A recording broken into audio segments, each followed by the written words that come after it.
dear listeners. You are on to Revival God's Radio. And just like I said earlier, that we will be having a very special program this morning. And I'm sure at this point in time, you all have tuned to your radio set. A special happy weekend to all the taxi drivers out there, to all those who are listening at the comfort of their homes. Are you at your business center? Something amazing is about to happen right here. And remember, we are here because you out there are also partakers of this beautiful program. You are in the company of Takom, Clarin, and Divita, and we have a great guest in the studio who will be dishing out what we are here for. So we urge you to stay glued. If you need to activate SMS airtime, you can get it at this point in time, because in the course of the program, we will give room for you to call us, send us a message, ask your questions, and have your clarification. Okay, so just stay glued, as in less than no time, we will get started.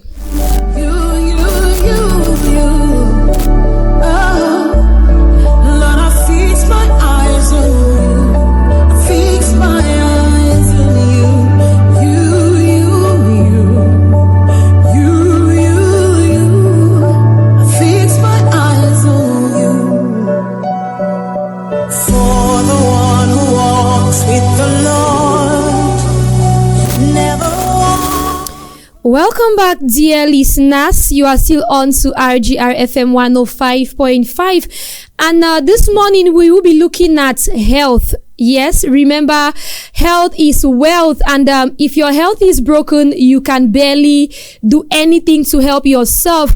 And I'm sure when you hear about health, you expect to be getting lectures on health challenges, hearing from doctors, but this time around it's something surprising. Okay, on the 1st of December, some 5 days ago, was commemorated as the World AIDS Day, which was on the theme overcoming disruption, transforming the AIDS response. So we will be talking a lot on HIV and AIDS, and we will be touching other aspects when it comes to health and of course education. This morning we have a host of lecturers and administrators from the University of Landmark. I'm sure most of us are versed with the Landmark Metropolitan University, which has been one of the top professional institutions in the Southwest region, and why not Cameroon in general. So this morning you will be getting the voices of administrators, lecturers, who will be telling us more about HIV and AIDS and other aspects pertaining to the school. This is what makes a school professional, okay? This is what makes private institution different from public institution. In the course of the program, you will be getting more. So at this point in time, I'll turn to the beautiful faces in the house. Good morning, Madam Cynthia. Good morning. How are you feeling this morning? I'm feeling okay. It's a pleasure for me being here. It's always a pleasure having great voices on board. So this morning we'll be looking at HIV and AIDS.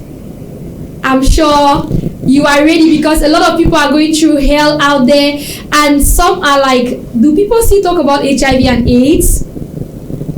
Of course, people still talk about HIV/AIDS because HIV/AIDS still remains a public health challenge, and people need to get aware about the HIV/AIDS, and also to be able to end the stigma and discrimination that is associated with HIV/AIDS. Of course, the stigma is real, though in the present society we live, people are scared of other things more than HIV/AIDS, because HIV/AIDS is not written on the faces of individuals. Okay, we turn to another beautiful and dynamic lady. Good morning, Madam Ariane. Good morning. How are you today? I'm good. I feel so happy when I see beautiful ladies who are acting as advocates when it comes to the stigmatization of HIV/AIDS. Thank you. You're welcome. In the course of the program, I'm sure our dear listeners will get familiar with each and every one of you. We turn to this other woman of God in the house. Remember, where there is God, everything flourishes. Good morning, Madame Christabel. Good morning. I'm sure you're waxing strong today and ready to dish out just what our audience needs. Yeah, thank God for everything. Hallelujah. Amen. Dear listeners, we also have a male voice in the house. They used to say that beside a successful man there is a woman, but I don't want to be a feminist to say beside a successful woman there is a man. Good morning. Good morning. It feels good to have you on board, Mr. Christopher. It's a pleasure to be on board. I'm so happy to be here. Dear listeners, so those are the voices we'll be hearing very often in the course of today's program. Now let us dive directly into the matter of the day. Just like I said, Monday the 1st of December was commemorated as the World Day of HIV and AIDS, and the landmark Metropolitan University have the burden in their heart to eradicate the stigma when it comes to HIV and AIDS patients, because most people have that fear that if the society gets to know that I am HIV positive, they have the way they look at you. So, Madam Cynthia, just give me a little bit of the World AIDS Day. What is the purpose of this day? What are some of the things that are taken into consideration when it comes to the World Day of HIV and AIDS? Okay, thank you very much. What I have to say about AIDS each year, the World AIDS Day is being commemorated worldwide. And first is for us as a community to be able to reflect on the life of those who have died of HIV. Secondly, we also want to reflect on the progress which we have made so far when it comes to HIV/AIDS. I think if we are very versed with what is happening at the Ministry of Public Health, we will realize that the prevalence of HIV has dropped this year. You can visit the page of the public health page. You will see the statistics there. And also secondly, we also want to recommit ourselves to a world that is free of HIV/AIDS. Is that possible? Of course, it's very possible. Okay. We can get to that point where we are HIV free, like we are living in a world where the rate of HIV has reduced to zero, and that can only be achieved if we are able to, what I reiterate again, on reducing stigma and discrimination among those living with HIV, so that if anybody is living with HIV, they should feel free to get their medications and adhere to the treatment. Okay, now this year's edition was on the theme overcoming disruption, transforming the AIDS response. Now, from your observation, Madam Cynthia, what disruptions have you observed in respect to HIV and AIDS care? Okay, thank you very much again. Disruption, one of the major disruption which we have observed when it comes to HIV is a COVID-19 pandemic that hit us, I think it's 4 years back. That was 2019. Yes, that's 2019. Mm-hmm. That hit the world so hard. And if we looked at the activities that was surrounded around the COVID-19, there was lockdown. We had lockdown, which actually slowed down a lot of activities. I think even the healthcare facilities could attest to the fact that maybe even the influx rate of patients at the level of the hospital was slow, and the health facility was mostly focused on the COVID-19, and somehow the HIV patients were neglected. Yeah. And even the slowdown of activities in terms of transportation with all the isolation and quarantine, people were at home. So even those who are living with HIV had the challenge to go to the hospital to get their drugs, which was a major disruption. Another factor that actually disrupted HIV care, we also look at the issue of stigmatization and discrimination. If people don't feel free living around with HIV or feeling free to talk about their status, obviously adherence rate is going to be a problem. So at the end of the day, we have to hate the disease and not the disease. I don't get it when you say we have to hate the disease and not the disease. I'm confused. Yeah, we have to hate the disease. The disease is the HIV. Yeah. And the disease are the people living with HIV. Okay. So we should support them. Now. Thank you very much. Thank you very much, Madam Cynthia. Dear listeners, if you are just tuning to RGR FM 105.5, you are in the company of an extraordinary program today where we are looking at the stigma when it comes to HIV and AIDS. And so far, Madam Cynthia, who happens to be the faculty officer of the Landmark Metropolitan University, has been drilling us on some of the disruptions when it comes to HIV and AIDS. Now we turn the mic to Madam Christabel, who happens to be a lecturer in the Department of Midwifery. A lecturer and a counselor. On to you, Madam Christabel. How has stigma disrupted prevention? Okay. Thank you for this opportunity, Madam Tako. I hope that's the name. Yeah. Okay. All right. Before we talk about stigma or stigmatization, we want to talk about what HIV is all about. You know, there is a misconception that people have about HIV. If you have this HIV, it's like you are at the edge or the point of death. Yeah. So I'm here to like educate people that HIV is not all about death, but we are struggling to educate people to create awareness so we can kick against the misconceptions that people are having against this HIV and AIDS or something. Now, creating an awareness is a strategy that we can use to reduce fear and encourage people to go out for their testing. Now, for the stigma, I think stigma still remains one of the barriers that people are facing today in the world concerning HIV. The reason is because most people are afraid to go out there to do their testing because they think that if they are positive, they will be judged negatively. Yeah. Right. And then also we talk about some people are afraid or they avoid going to a health facility to request for condom to be used. And also we talk about adherence to treatment. Now, adherence to treatment, many people becomes, for instance, if you go and you carry out your HIV test and you happen to be positive and you are placed on the medications, most people don't adhere to these medications. The stigma is becoming so alarming because people think that if I know that A is having HIV, and I'll tend to like discriminate them. So it is the stigma that kills people and not even the HIV. Disease, yes, not even the disease itself.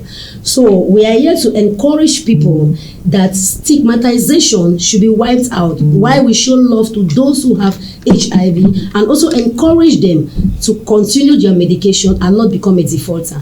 Now, when we talk about defaulter, we are talking about people who start their treatment and after some time they stop. They stop taking their treatment. So I am here to encourage the public. If you are HIV positive, please go in for your treatment and don't be stigmatized. Exactly. If you are HIV positive, go in for your treatment and do not be stigmatized. Remember, we live in a world of so many voices, so people always have reasons to judge you. People will not want to know how you got the HIV and AIDS. There are different ways in which it is being transmitted. So if you die from HIV, you are also at fault, because today's society, people die more from other diseases. Malaria kills more than HIV. Yes, it is difficult to hear that this person is dead because of HIV. Okay, dear listeners, I'm sure you are learning a lot this morning, and if you are listening to us and you are HIV positive, it is not the end of the world. You still have a long way to go to fulfill purpose, to stand as an ambassador when it comes to other persons going through a similar situation as yours. Now on to Mr. Christopher, who happens to be one of the lecturers when it comes to pharmacist technology. Good morning once more, Mr. Christopher. Good morning, madam. Now, as a pharmacist, and we are looking at HIV and AIDS. What disruptions affect medications adherence? All right, thank you so much once more. Now, the first thing we have to talk about is what they call adherence. Many people will be hearing the word adherence or disruption, and they don't really know what it means. Now, disruption is something that has to interrupt an event. For example, you're an HIV patient, and what are the things that are going to interrupt you or prevent you from getting your medications regularly? Because the World AIDS Day just comes to give hope. It comes to give hope because previously AIDS was known as a deadly disease that when you have it, there is no survival means for you. You're going to die. But now, with the level of treatments that are available, people who take their drugs can live up to 30 to 40 years in healthy standards if they continue taking their drugs. And now, what can disrupt adherence to patients taking their medications? Now, from a pharmacy point of view, there was a time when the president of the US, that's Donald Trump, stopped the sponsoring of drugs to foreign countries and all of that. So it brought about stockouts of antiretrovirals. Yeah. It brought about stockout of antiretrovirals. And sometimes, like an HIV patient can be working in a particular area, and they are maybe transferred from one town to another. They were in a town where they were allocated to take their drugs from a particular health center, and now they are being transferred to a town where there is no particular health center. So sometimes the lack of availability of health centers, especially in our rural areas, can disrupt a patient from taking these medications. Another thing is the fear and stigma of being seen. Like, people want to go and take their medications, they are waiting that the night time should reach. I want to ask, if you see me in a hospital, Exactly. I'm heading to the pharmacy, you don't know what I'm going to purchase. So True. why would you conclude if you see me going towards the HIV center, I'm positive? Yes. I believe as a pharmacist and as a medical personality, right, this particular aspect can be handled at the level of the health centers, because I've got to realize that this stigma comes at times from the health personality, the personnel. They do the propaganda. Very true. Okay. Very true. So we are here to educate everyone. There is what they call patient confidentiality. We are not supposed to spread the medical information of our patients. But the way some of our nurses these days behave, they want to, you come, your HIV patients, you bring your prescription, you send the paper that you want to buy the drugs, they are giving you the drugs but with a stick, with a rapper, that they don't want to touch you and all of that. So patients, sometimes you might even be coming to a hospital where your neighbor is the nurse. Hi. Your neighbor is the nurse who has to administer the drugs. Say, okay, so you are moving around the quarter like that. You know, there is this comedian who had to do one of his performances, and he was like acting like a nurse in the hospital. That's CG. And you don't come again for can't take day and medicine for AIDS. That AIDS is still worry you. Like, how do you do that? Exactly. So the first thing we have to do is that we have to keep on sensitizing our medical personnel. We don't have to create a stigma for patients who are taking these drugs. Remember that some of these patients were born with this disease. Their children who were born with this disease, and they grow up not by choice but by circumstance having the HIV. But notwithstanding, we always advise that you adhere to your treatment. You make sure that you're going to follow your treatment as prescribed, and you're going to live a long, healthy life. Amen. Yes, some people are born with HIV, and that takes me to Madam Ariane.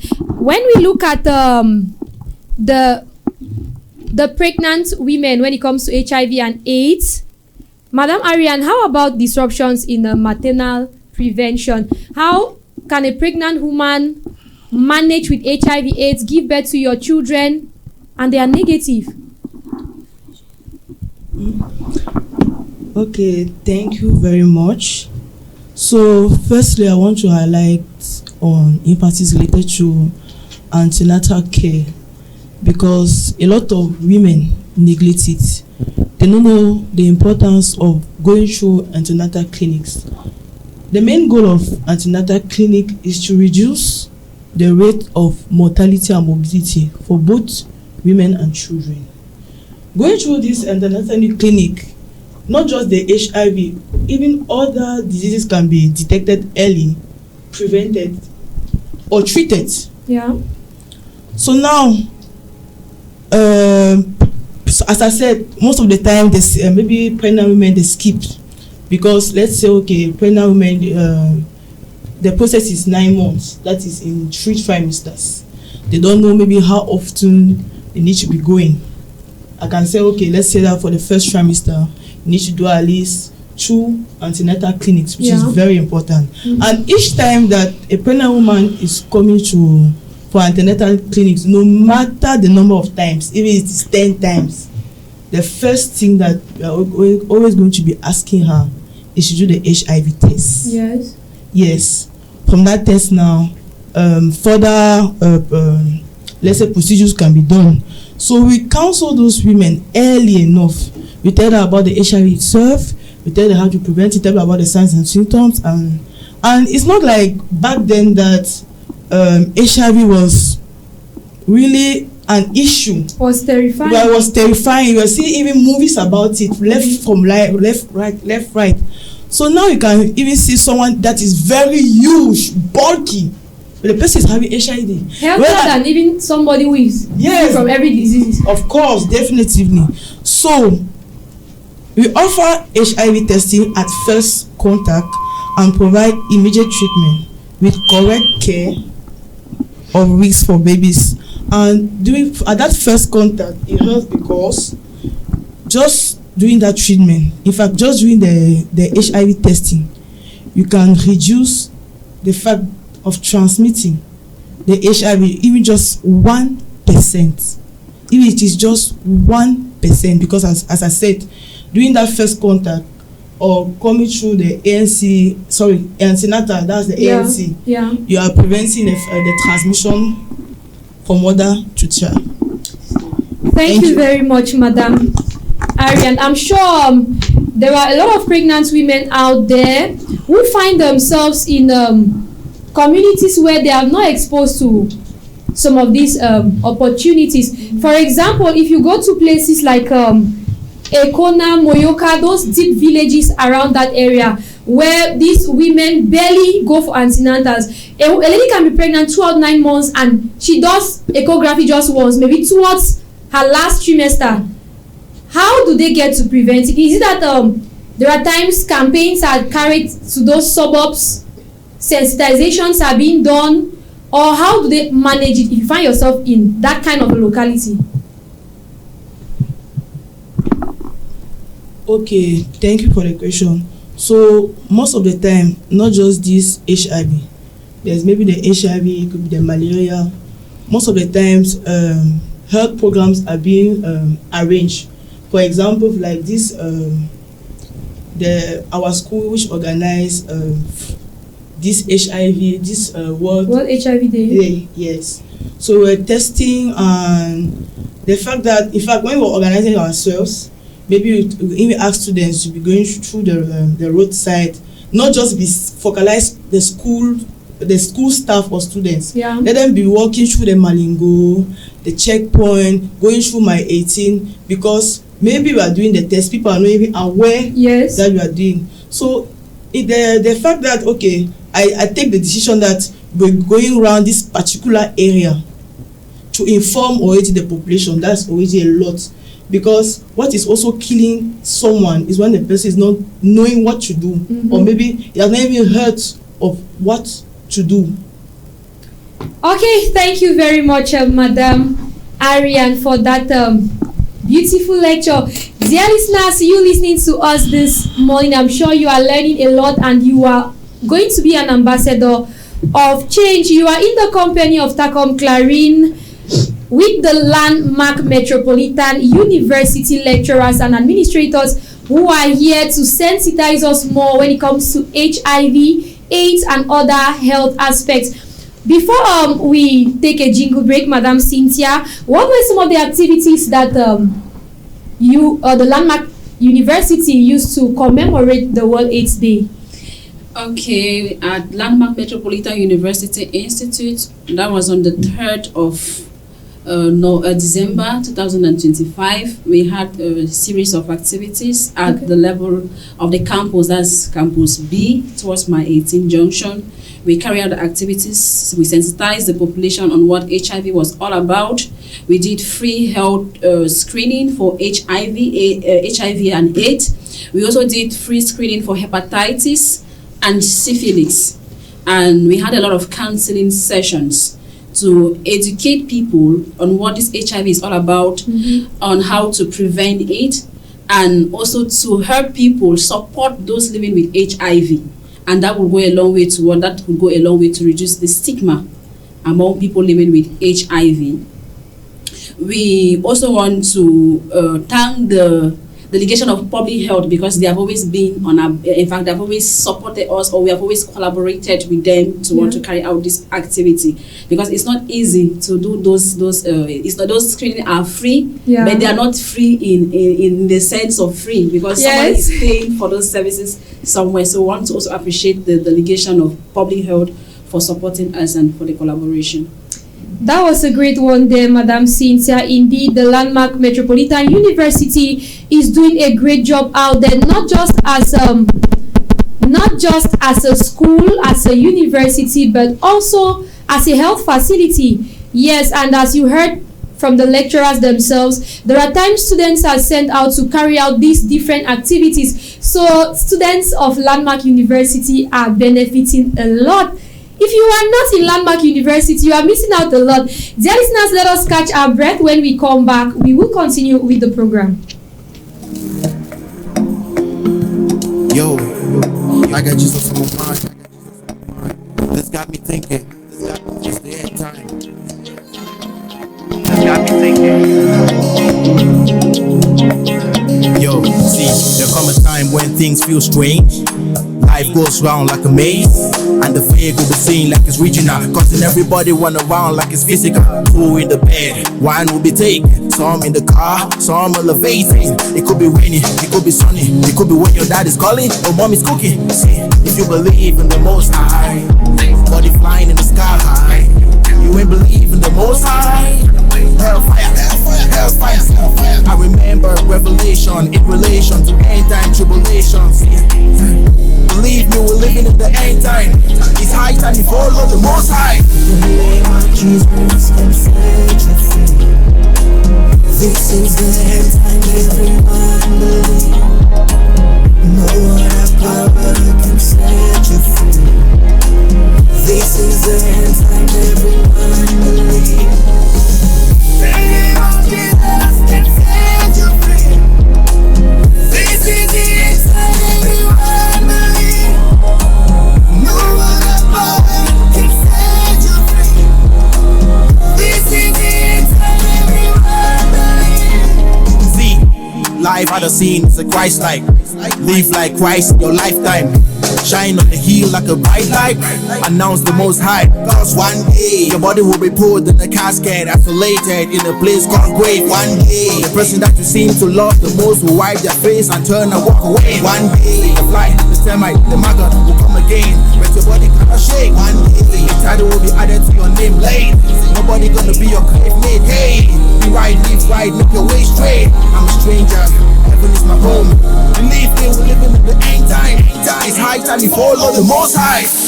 We live in the last days. The days are evil. We need to number our days and know Christ can come at any time. Be alert. Be attentive. Any moment. Welcome back, dear listeners. You are on to RGR FM 105.5, and we have been looking at HIV and AIDS with the Landmark Metropolitan University. Before we went on that music interlude, we have been discussing on the overcoming disruption when it comes to HIV and AIDS, understanding what it is all about, and some of the challenges patients or victims. Yes, I want to use the word victims because some got infected through cases like rape and so on. We have also looked at the stigma, which stands as a limitation to some persons getting their antiretroviral drugs. And also, just to let you know that whatever Landmark University is doing, it is in collaboration with the Ministry of Public Health. if an institution carry out certain activities without the authorization of the government, then there is an issue. So trust me, whatever you are getting here is what is happening on ground, and I'm sure our lines are already open. You can send us an SMS, ask your questions, leave us a WhatsApp message. If you have a possibility of calling, you can as well call. But now, because of stigma, some people will be scared to call. Say, man, no call me, the dog say I get it. I'm telling you, people have a very funny mindset. While they be talking about HIV/AIDS and I'm calling to ask a question, people are very, very skeptical when it comes to sensitive aspects. Okay, let us try to look at some of the transforming responses, some of the things that are being put in place to change the sphere when it comes to HIV and AIDS. And let's move back to Madam Cynthia. What are some of the practices that for the past years have been put in place to improve the responses when it comes to HIV and AIDS? Okay, thank you once more, Ipe. And we have several practices that have been put in place to improve the HIV care in general. And one of the practices that has consistently been carried out is the HIV/AIDS campaign that is done annually. And the campaign is so elaborate that people get to learn about HIV, because the campaign, you see, schools are involved in the campaign. We can think of the institutions that we have in BUEA. A handful of them are fully engaged in sensitizing the population and even carry out free screening. Yeah. We also have campaign at the level of NGOs who are out to also advocate and what sensitize the population. We have hospitals, and we have the delegation of public health, which is put in place to oversee all these activities, or to oversee all these campaigns. Another practice that is put in place is the use of digital technology. We know we are living in a world where technology is advancing, and services have been put in place where patients can be reminded of their appointments. They can be reminded of maybe their drugs being available for them to come get their drugs. Okay, so in other words, you have the contacts of these patients. You get to call and follow up. Have you come for your antiretroviral? Yes, okay. They are being called to be reminded of their appointments, to take their medications, to remind them that their medications are available, because you may come to the hospital at a point in time, maybe it's not available at that time. They may call you to come back when it's available. Yeah. They are also being reminded of what they are being followed up through this digital technology, maybe through phone call, or maybe through just a text message. Yeah. We have another practice which has been put in place. That's the creation of support group. People living with HIV, they have created a community, so that they can feel free and live together, knowing that they are not they are not alone. And we are living in an era where these support groups are being made to understand that HIV is no longer a death sentence. You can live with HIV as long as you want to live, so far as you follow your treatment and you live healthily. Maybe you adding other factors like nutrition. You can live as long as you can. You can get married. You can have a partner. You don't transmit the HIV. This is just, I'm just trying to. Now you say you can get married. Let's be honest. Yes.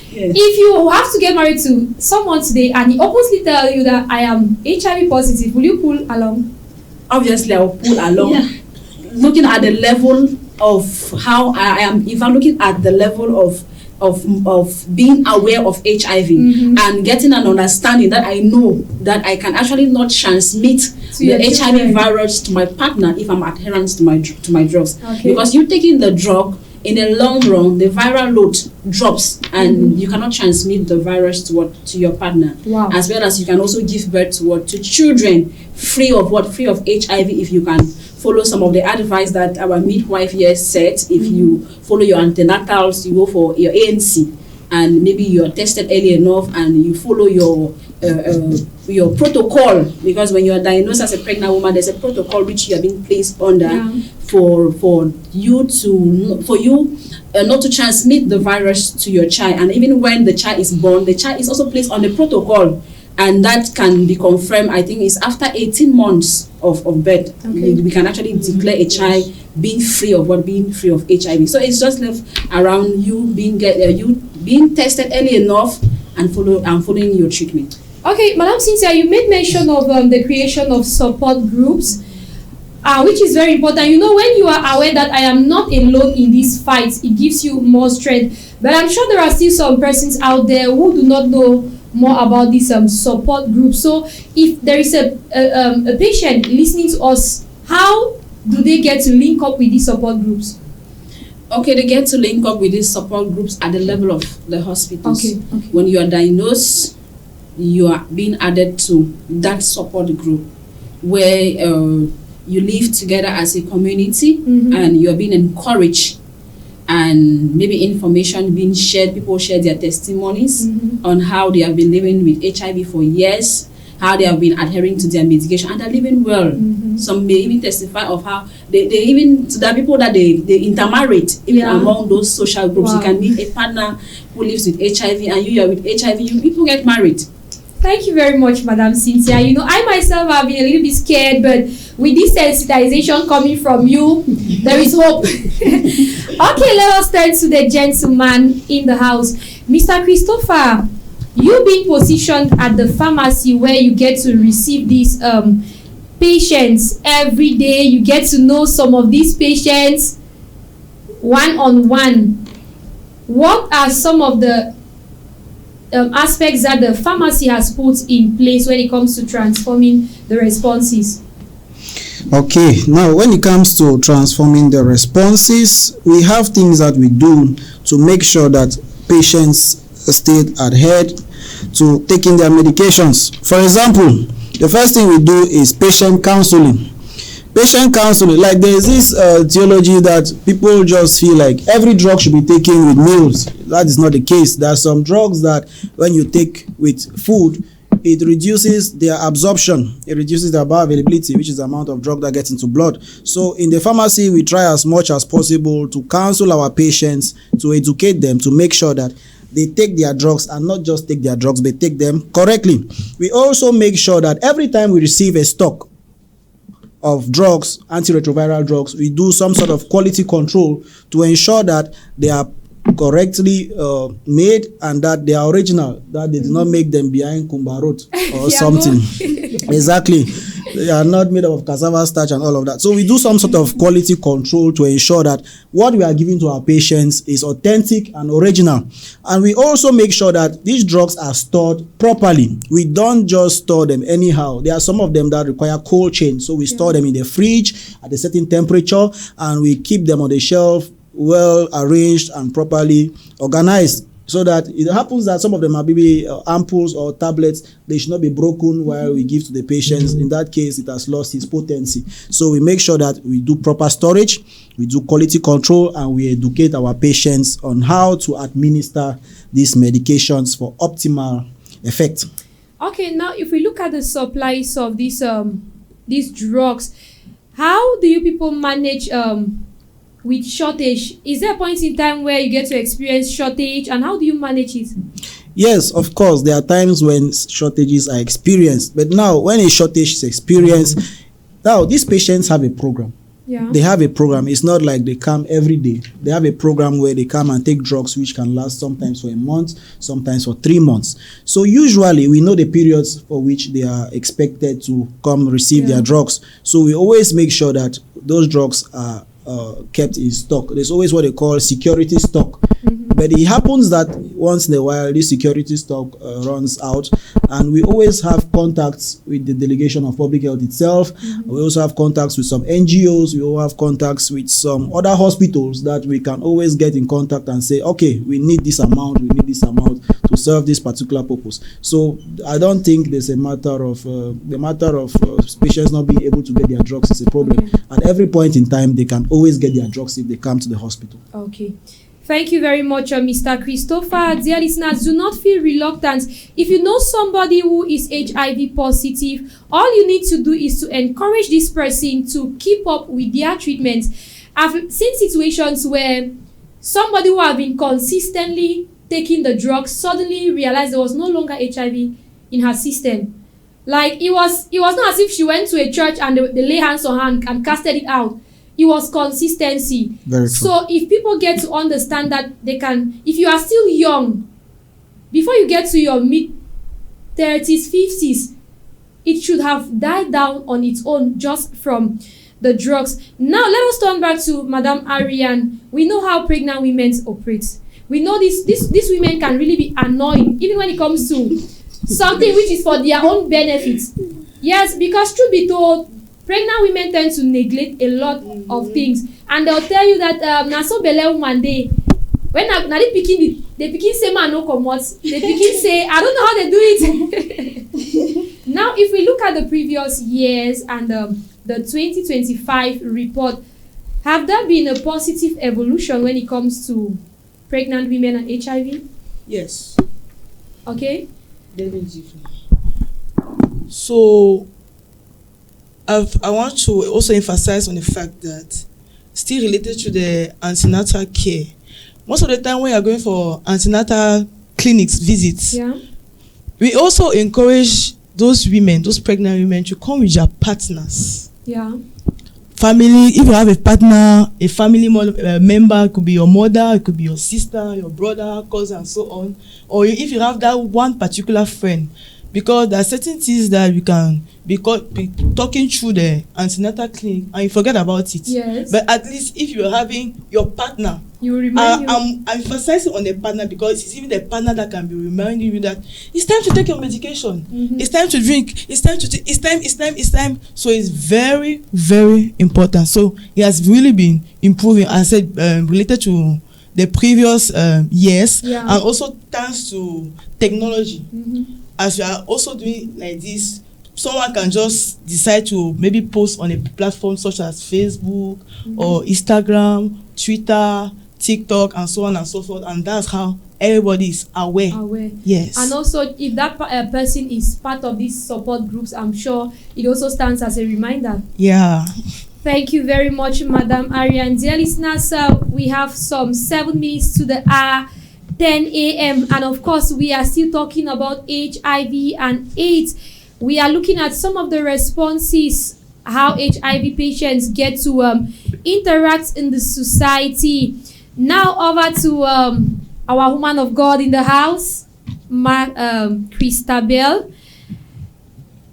Is it possible? We have been talking a lot about the stigma and so on, but is it possible for a patient to live a normal life, like you live as if nothing is happening, you free your mind, you don't give a damn about what people get to say, you live like a normal human being? Is that possible?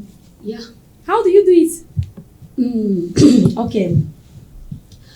It's possible to live a normal life like every other individual is living. Mm-hmm. First of all, what you need to understand about HIV is that this disease does not kill. Okay. Now, what kills people is their mindset about the disease.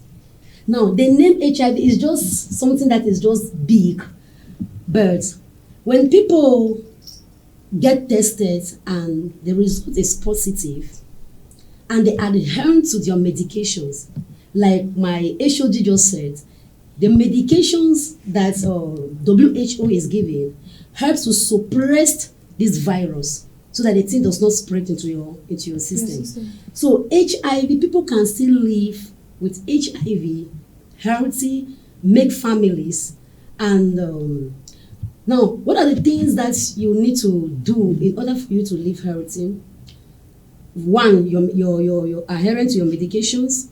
Two, your nutritional status. Yeah. Eating healthy diet and all the rest. and also make your maintain a healthy lifestyle. You know, some people when they are being diagnosed of this HIV, they tell themselves, I don't feel that with this disease anyone. I'll share now. Now person give me a more give other people. Yes. There was a case at I'm sure it was at BUEA Regional Hospital that a young man was diagnosed of HIV positive, and they tried to cancel this young man. Instead of him to adhere to this counseling and take his medication, he made a statement that I cannot die with this disease alone. I will go out there and spread the disease. So you see that there is a misconception about this disease. I will still talk about misconception. There is a misconception about this disease because people think that once I am HIV positive, my life is gone. The world has no meaning again for me. But I want our listeners out there to know that HIV is not a killer disease, but what kills people is their mindset and their attitude, the way they live. Because some people, when they get these results, they tend to start consuming alcohol because they already know that their life has ended. And that it weakens the immune system. So they say, let me just be drinking. After all, what am I even living for? At the end, I will die.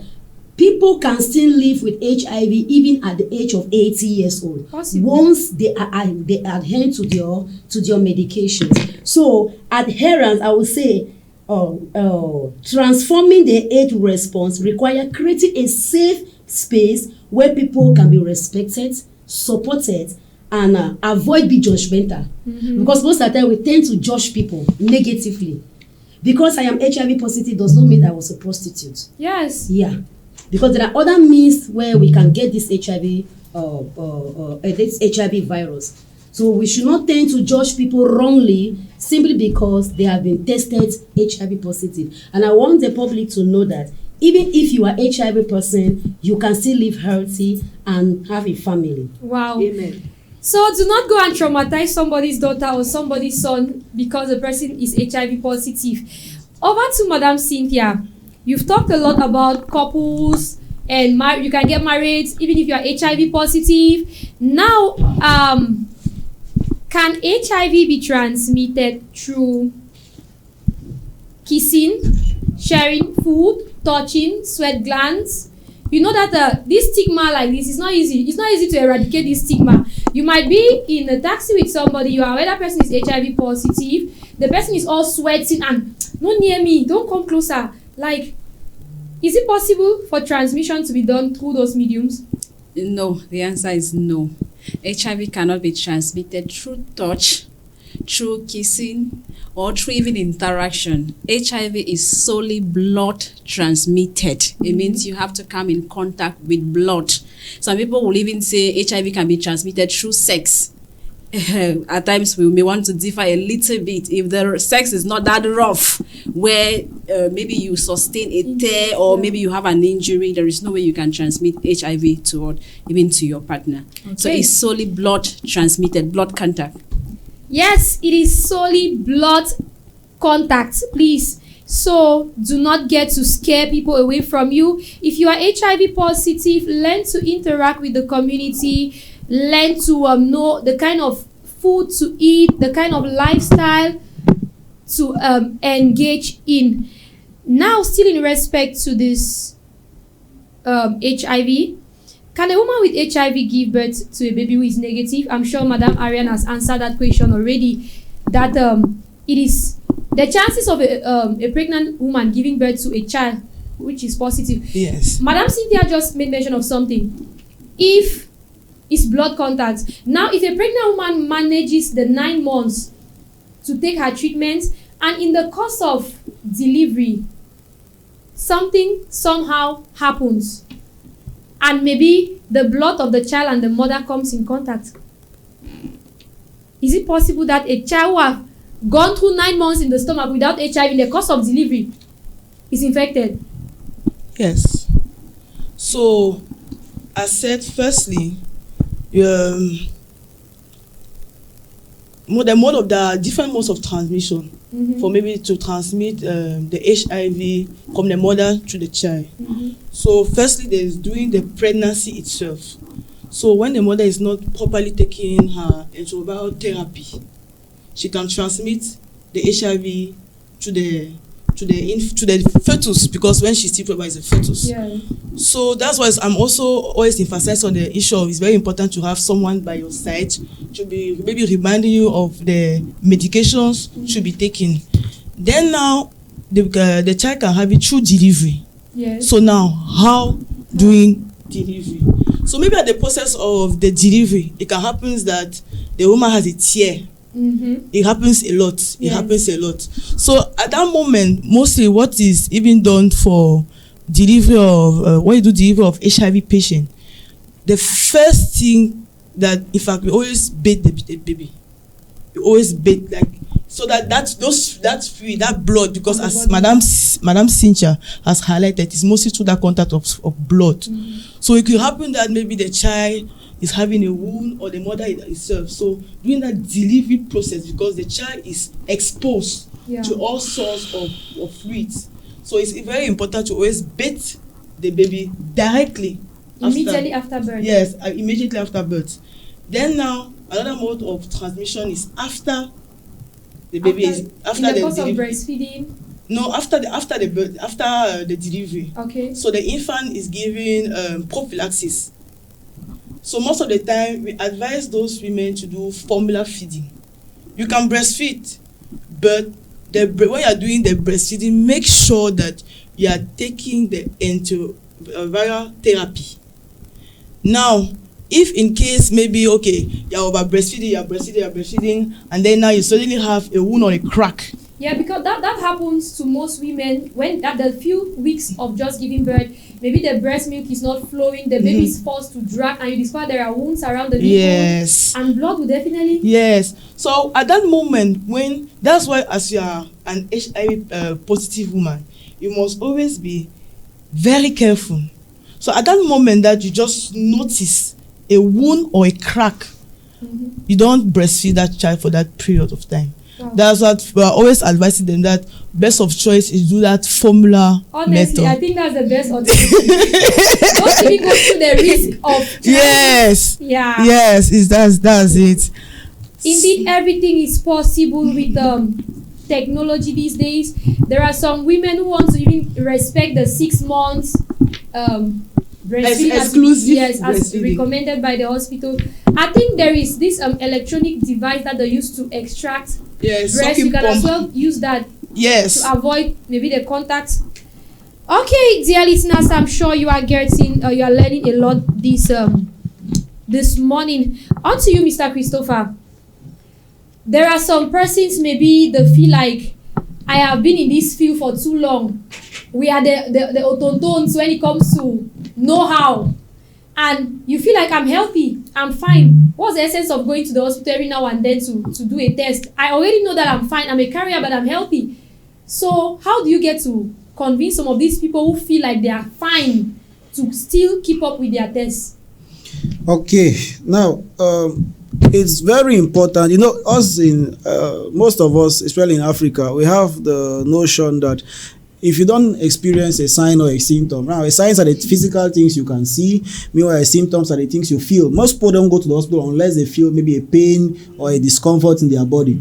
But they fail to understand that they're what they call healthy carriers. Yes. They're what they call healthy carriers. Now, you might not have a symptom, you might not have a sign of HIV, but you might be having the HIV. Now, HIV, there's type 1, type 2, type 3. As we earlier said, it is best to get tested early and start taking your antiretrovirals, because when you take if you're an HIV patient, when you're taking your antiretrovirals, it suppresses the virus to an extent that the viral load becomes very small in such a way that you can no longer transmit the HIV. But that doesn't mean it's not in your body. It's in your body.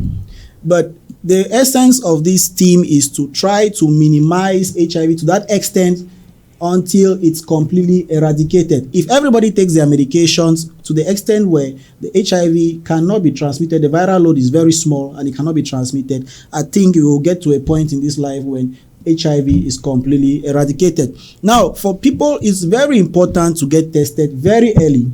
so that you take your medications and the viral load becomes small, and with that you can live your normal life, have your family, have your children who are free of HIV. But if you continue to wait and say, no, I don't feel any pain, I don't feel any discomfort in my body, I'm not HIV, no, I'm not even getting tested, you can stay and the HIV starts to change from stage 1, HIV type 1, type 2. Before you discover you're in type 3, that's when you start feeling pain. And at that point, it's a whole hassle to start getting tested, to start getting treatment. And they say it becomes chronic. It becomes chronic where when the symptoms want to come now, they hit you very hard. They hit you in a heavy state where you get to the hospital, you're hospitalized, you're put in bed. So it's advisable that everybody listening should get tested. Whether you feel fine or you don't feel fine, get tested, know your status, and if it happens that you're positive, it's not the end of the world. It's just to start your treatment so that the viral load becomes small and you live your life healthy. You do your exercise, you do your nutrition,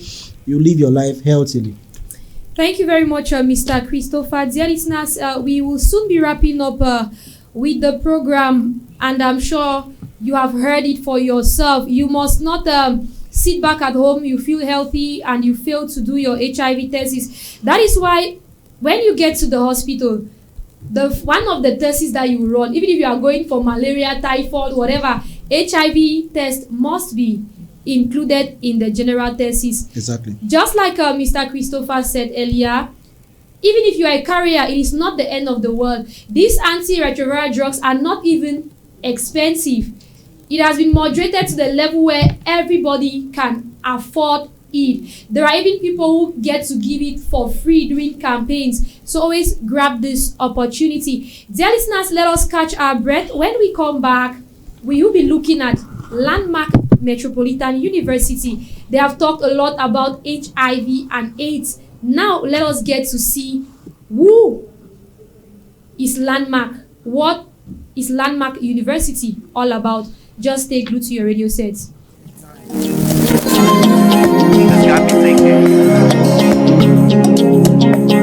Yo, see, there come a time when things feel strange. Life goes round like a maze, and the fake will be seen like it's regional, causing everybody run around like it's physical. Two in the bed, one will be taken, some in the car, some elevating. It could be rainy, it could be sunny, it could be when your dad is calling or mom is cooking. See, if you believe in the Most High, body flying in the sky high, you ain't believe in the Most High. Hellfire, hellfire, hellfire, hellfire. I remember revelation in relation to end time tribulation. See, believe me, we're living in the end time. It's high time you follow the Most High. The name of Jesus can set you free. This is the end time, everyone believe. No other power can set you free. This is the end time, everyone believe. The name of Jesus can set you free. This is the end time, everyone believe. No other power can set you free. This is the end time, everyone believe. See, life out of scene is a Christ like. Live like Christ in your lifetime. Shine on the hill like a bright light. Announce the Most High, cause one day your body will be put in a casket, isolated in a place called grave. One day the person that you seem to love the most will wipe their face and turn and walk away. One day the fly, the termite, the maggot will come again, but your body cannot shake. One day the title will be added to your name late. Nobody gonna be your grave mate. Hey, be right, live right, make your way straight. I'm a stranger, heaven is my home. Believe me, we're living in the end time. It's high time you follow the Most High. We live in the last days. Indeed, we live in the last days, and the last days are evil. Dear listeners, you are still on to RGR FM 105.5, and we are wrapping up with today's edition of this program. I say today's edition because this happens to be the first edition, and in the days ahead, months ahead, we will be getting a lot from the Landmark Metropolitan University. Now on to you, Madam Cynthia, who happens to be the faculty officer. What is Landmark Metropolitan University all about? You know, BUEA has about 100 plus when it comes to private institution, but of course Landmark Metropolitan University is a household name. So tell us a little about the institution. Okay, Landmark Metropolitan University Institute is one of the landmark group of companies, organizations, because within the landmark group of companies, we have Landmark Metropolitan University Institute, we have Landmark Construction, we have Landmark Small Businesses, we have Landmark Driving School, and we have the university. Okay. And we are here as a university. And okay, so this is just the university. This is just the university. Okay, let's talk about the university. And within the Landmark University, we have 4 major schools. We have the Landmark School of Science, Engineering and Technology. We have the Landmark School of Business and Management Sciences. We have the Landmark School of Agriculture, and we have the Landmark School of Medical and Biomedical Sciences. And we are fully represented here because this is the team from the Landmark School of Medical and Biomedical Sciences. I thought as much because you don't get lecturers giving you details when it comes to health. Wow. So at the Landmark School of Medical and Biomedical Sciences is a school which is growing at a geometry rate. We have several programs at the level of the school. At Landmark School of Health, you can be trained with us from, the HND program. You can be trained with us at the direct BSc program. You can be trained right up to your master's. Okay. That's an amazing thing that Landmark is doing. Yeah. So you can start with us and you end right up to your master's. So we have HND programs in the field of health like nursing, midwifery, pharmacy technology, healthcare management, nutrition and dietetics, and imaging technology. We also have those same programs at the level of what? At the level of direct BSc. Okay. Then we also have top-up programs where for people who are going in for HND. When you're done with your HND, you can do a 1-year top-up program to have your BSc. Mm-hmm. Then we have a series of master's programs at the level at the School of Health. We have masters in public health in the domain of epidemiology and biostatistics. We have masters in the domain of nutrition, still under public health. We have masters in the domain of healthcare management or healthcare management systems. We also have other master's programs in nursing. Okay. Such as medical surgical nursing, anesthetics, mental health, psychiatric nursing, geriatric nursing. We have masters even in midwifery. Okay. We have masters in pharmacy technology, like pharmacology. We have masters in physiotherapy. In fact, we have a handful of masters. You can come by or you can pass by the campus because admissions are still ongoing across the various programs and across the various schools. Okay. On to Madam Christabel. Madam Cynthia has said a lot when it comes to the different programs of Landmark Metropolitan University. Now, with so many universities in BUEA, Madam Christabel, why should I choose Landmark University? What makes Landmark University unique out of the many? We are the pride of Africa. Landmark is the pride of Africa. In fact, a lot. There are a lot of opportunities when it comes to Landmark Metropolitan University. I won't lie you, we offer scholarship for our students, our brilliant students. For the secondary schools, advanced level students, we offer scholarship for those who are coming with 23, 24 points, full scholarship, not partial scholarship. Yeah, full scholarship. In fact, the president is doing a wonderful job in BUEA. And even for our students who are there, the president offers scholarship for students who have 3.6 GPA. Wow. And it's so amazing. And in Landmark, we have a conducive environment. We also have a free internet in Landmark. And it's wow. That's the best aspect. Students like that aspect. Any university with free internet. Seriously, free internet on campus. Yeah, Starlink 247. Students have access to download and whatever they want to do with.